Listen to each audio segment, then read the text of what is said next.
Welcome to Samba Samba. Enjoy the video. You begin by locking in prerequisites and the very first actions.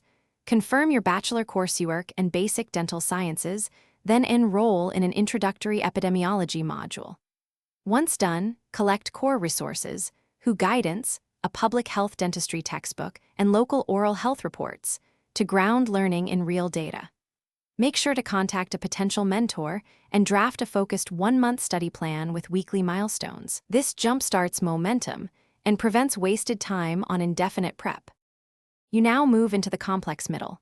Build practical skills in surveillance, screening, and study design by alternating focused reading with short applied exercises. While learning why cross-sectional and cohort studies differ, practice calculations for prevalence, incidence, confidence intervals, and p-values so analysis feels intuitive.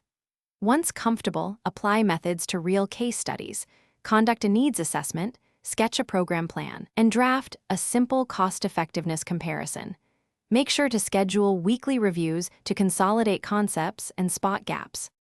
You finish by translating learning into action.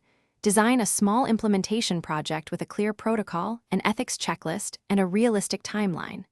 Then synthesize results into a concise report, a 5-10-slide presentation, and a 1-page policy brief aimed at decision makers.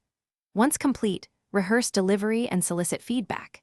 If things go wrong, low-quality data or ethics delays, pause, document the problem, revalidate instruments, and re-engage stakeholders with transparent mitigation steps to recover credibility and progress.